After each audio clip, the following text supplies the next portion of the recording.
2025 নতুন বছর তার প্রথম ভিডিওতে প্রত্যেককে ওয়েলকাম। আমি Sayan and you are watching Bong PNPC football. গোটা 2024 জুড়ে আমরা ভীষণ আনন্দ করেছি, ফুটবল নিয়ে মেতে থেকেছি। আনন্দ, দুঃখ, হতাশা, কন্ট্রোভার্সি সব কিছু আমাদের ভারতীয় ফুটবলে ছিল।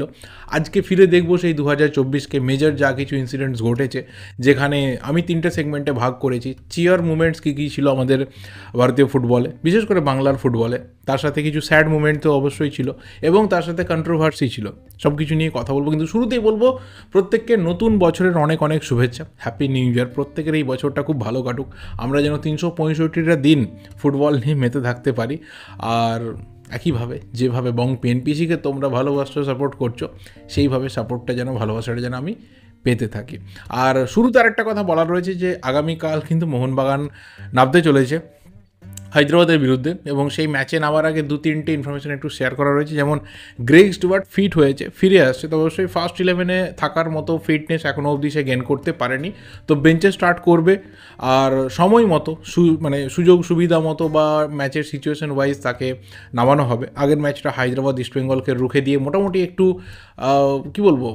ঠিকঠাক রিদিমে রয়েছে। দেখা যাক এই ম্যাচটা কেমন হয়। তো মোহনবাগান ডেফিনেটলি বছরের শুরুটা 3 পয়েন্ট দিয়েই করতে চাইবে, আর সেটা করার জন্য মোটামুটি টিমের যা কিছু অস্ত্র রয়েছে সব কিছু রেডি। তবে হ্যাঁ, তার বাইরে মনভীর সিংকে পাওয়া যাচ্ছে না ডিউ টু ইঞ্জুরি। কালকের ম্যাচটা হয়তো মনভীর সিং মিস করতে চলেছে, আর আপুজা তোমরা আগে থেকেই জানি কার্ডের জন্য মিস করতে চলেছে। বাকি মোটামুটি টিম এই মুহূর্তে রেডি। যা কিছু ফিটনেসের টুকটাক সমস্যা রয়েছে সেটাকে এড়িয়ে মোহনবাগানে জেতার মতো সব রকম মশলা রয়েছে। তো শুরু করা যাক ফিরে দেখা 2024। শুরু করব জানুয়ারি মাস দিয়ে, কারণ এই জানুয়ারি মাসে দুটো ইনসিডেন্ট ঘটে। নাম্বার 1 সেটা হচ্ছে ন্যাশনাল টিমের, যেটা আগে ঘটে যায়। ন্যাশনাল টিমে আমরা যাই, আমাদের একটা মোটামুটি হোপ বা কোথাও যে প্রমিস বিরাট কিছু যে ছিল তা কিন্তু নয়, কিন্তু আমাদের টিম যায় ফাইনালি চোট আঘাত অনেক কিছুকে মাথায় রেখে, কারণ জিকসন এবং আনোয়ার এই দুজন ইম্পর্টেন্ট প্লেয়ারকে আমরা ন্যাশনাল টিমে পাইনি। এবং এশিয়ান কাপ 2023 সেটা হয়েছিল 2024 জানুয়ারি মাসে, আমরা জানি, যেখানে কাতার আবারও চ্যাম্পিয়ন হয় জর্ডানকে হারিয়ে। তো সেই টুর্নামেন্টে গিয়ে আমাদের সব থেকে যেটা বাজে রেজাল্ট হয়েছে আজ অবধি এশিয়ান কাপের হিস্ট্রিতে, আমাদের সব থেকে খারাপ রেজাল্ট, কারণ আমরা একটা সিঙ্গেল গোল করতে পারিনি। এর আগেও আমরা 0 পয়েন্ট নিয়ে ফিরেছি। 2011 এশিয়ান কাপে আমরা 0 পয়েন্ট নিয়ে ফিরেছি, কিন্তু সেখানে আমরা গোল করতে পেরেছিলাম। এইবারে কী হয়েছে, আমরা গোলই করতে পারিনি। তো সেখান থেকে ইগার্স টিমাচের বিদায় ঘন্টা বাজতে শুরু করে যায়, এবং পরপর 3টে ম্যাচ আমরা হারি, একটা সিঙ্গেল গোল স্কোর করতে পারি না। ম্যাক্সিমাম সময় আমরা গোলের চান্সই তৈরি করতে পারি না। তো কোথাও ফ্যান্সরা কিন্তু ভীষণভাবে হতাশ হয়ে যায়, এবং যে একটা কোথাও ওপরের দিকে ওঠার চিন্তাভাবনা ছিল ভারতীয় ফুটবলের, সেটা হয় না, এবং ফাইনালি আমরা সেই যেখানে ছিলাম সেখানেই থেমে রয়ে যাই। কিন্তু জানুয়ারি মাসে আরও একটা বড় ইনসিডেন্ট ঘটে, সেটা হচ্ছে কলিঙ্গা সুপার কাপে। ওড়িশাতে কলিঙ্গা সুপার কাপ হয়েছিল, আমরা সবাই জানি। সেখানে ইস্টবেঙ্গল চ্যাম্পিয়ন হয়। 2012-তে লাস্ট ইস্টবেঙ্গল ফেডারেশন কাপ জিতেছিল। তো 12 বছর পর ইস্টবেঙ্গলের ঘরে আবারও ন্যাশনাল লেভেলের কোনো ডোমেস্টিক ট্রফি এসেছিল। তারপর ফেব্রুয়ারি মাস থেকে যখন আবারও আইএসএল রিজিউম হয়, মোহনবাগানের একটা বিরাট অসাধারণ জার্নি আমরা দেখি, এবং অ্যান্তোনিও লোপেজ হাভাসের কোচিংয়ে আমরা দেখি যে মোহনবাগান পুরোপুরি ঘুরে দাঁড়িয়েছে। যে হুয়ান ফেরান্দোর সময়ে মোহনবাগান স্টার্ট ভালো করেছিল, কিন্তু তারপরে রিদিম নষ্ট করে ফেলে, সেই রিদিমটা মোহনবাগান ফিরে পায়। এবং ফাইনালি মোহনবাগানের যেটা এতদিন ধরে প্রত্যাশা ছিল, 4টে সিজন ধরে অপেক্ষায় ছিল, 4th সিজনে এসে আইএসএল আসা স্তক 4th সিজনে এসে মোহনবাগান কিন্তু আইএসএল লিগ শিল্ড জেতে, অর্থাৎ মোহনবাগান হয়ে যায় আইএসএল চ্যাম্পিয়ন। এবং আইএসএল চ্যাম্পিয়ন হওয়ার নিরিখে মোহনবাগান কিন্তু পৌঁছে যায় এফসি চ্যাম্পিয়ন্স লিগ 2, অর্থাৎ টিয়ার 2 কম্পিটিশনসের যেটা এফসি কম্পিটিশন, সেখানে একদম গ্রুপ স্টেজে। এরপর যে চিয়ার করার মুভমেন্ট আসে সেটা কিন্তু আসে মোহামেডান স্পোর্টিংয়ের থ্রুতে, কারণ মোহামেডান স্পোর্টিং প্রথম আই লিগ চ্যাম্পিয়ন হয়। এর আগে বহুবার আই লিগ 2 বহু জায়গাতে আপ ডাউন চলতে থাকে, কিন্তু finally Mohammedan Sporting I league champion হয় under the coaching of Andrey চেরনিসভ।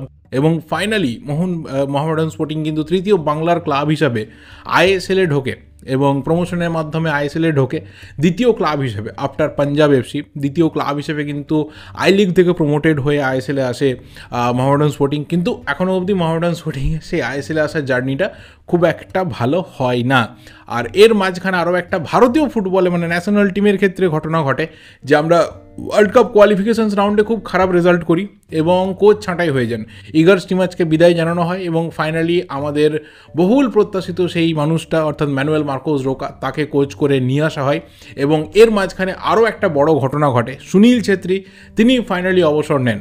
প্রায় 18-19 বছর ন্যাশনাল টিমের জার্সি গায়ে চাপানোর পর সেই সময়টা আসে, যেই সময়টা হয়তো একটা সময় আসতো, কিন্তু আমরা একদমই চাইনি সেই সময়টা আসুক, কিন্তু সেই সময়টা ফাইনালি আসে। সুনীল ছেত্রী তিনি অবসর গ্রহণ করেন এবং তারপর একটা নতুন এরা আপাতত স্টার্ট হয়েছে।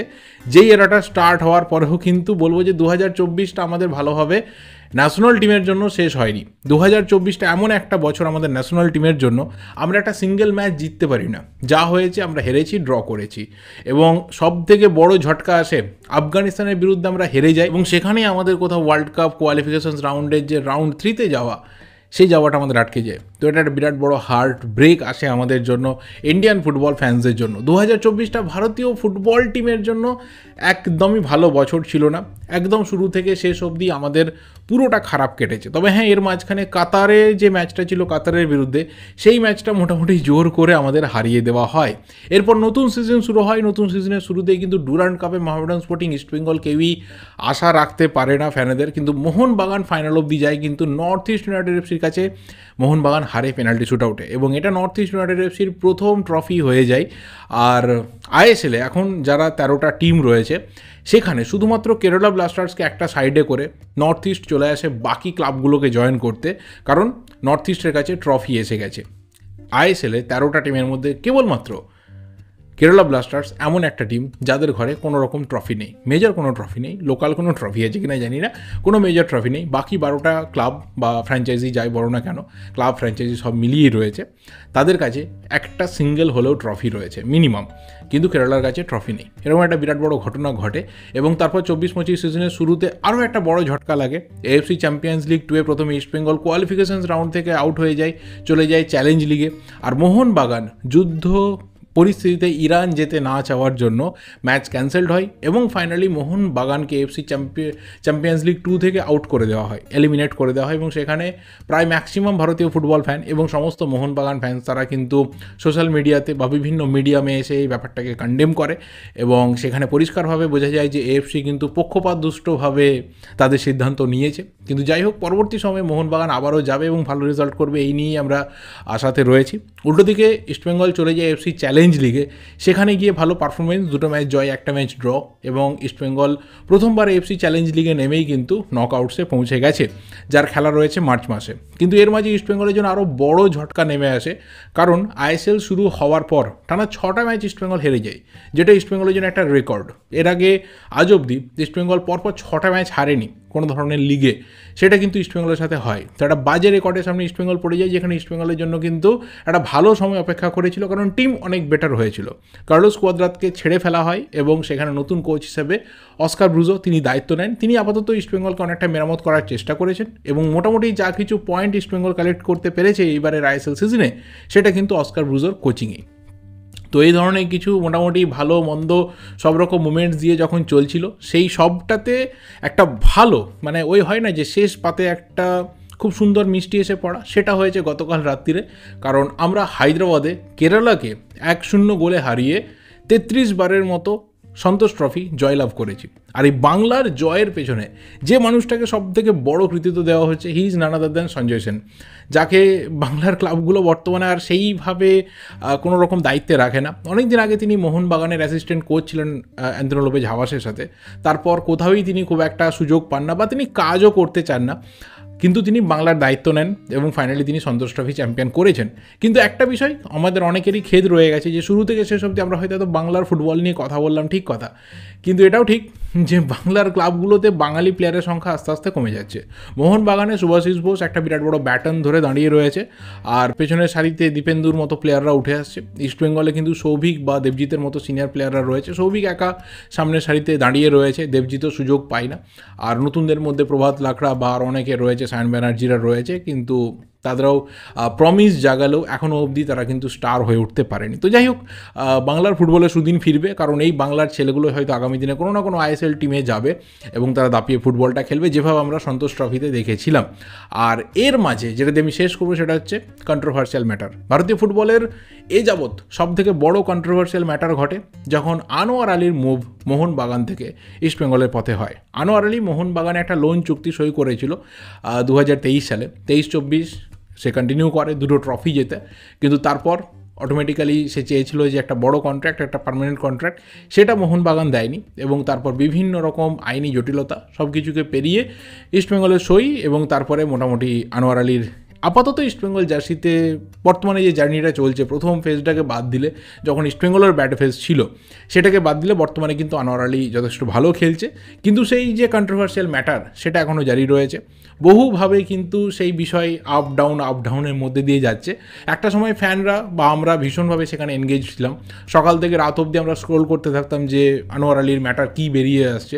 মনে পড়ে ওই সময়টা যে ফাইনালি আনোয়ার আলী খেলবে তো, কোথায় খেলবে, এনওসি পাবে কি না, ফাইন হবে কি না, কী শাস্তি হবে, এটা ওটা, কোর্ট কাছারি, PSC, AIFF, Delhi high court, East Bengal, Delhi FC, Mohun Bagan, সবাই এখানে কানেক্টেড হয়ে গেছিলো, ভীষণভাবে সোশ্যাল মিডিয়াতে যুদ্ধ চলছিল। কিন্তু আপাতত সবটাই স্থিমিত রয়েছে, কারণ মোহনবাগান টপ পজিশনে বসে রয়েছে, ইস্টবেঙ্গল স্ট্রাগল করছে, আর আনোয়ার আলীও নিজের আপাতত ফর্মে ঠিকঠাক রয়েছে এবং নিজের ছন্দেতে কোথাও ইস্টবেঙ্গলকেও ছন্দে ফেরানোর চেষ্টাতে আনোয়ার আলী রয়েছে। দেখা যাক এই কেসটা কতদিনে মেটে এবং ফাইনালি এর ভার্ডিক্ট কী হয়, ভার্ডিক্ট কোন দিকে যায়, কিভাবে যায়, কি হয়। তবে হ্যাঁ, সেদিনও বলেছিলাম, আজও বলবো, ভবিষ্যতেও বলবো যে দোষ গুণ যাই হয়ে থাক না কেন সেটা হয়তো লিগ্যাল ম্যাটার, লিগ্যাল ওয়েতে যাবে, কিন্তু আমি অলওয়েজ একজন ফুটবলারের পায়ে ফুটবলটা দেখতে চাই।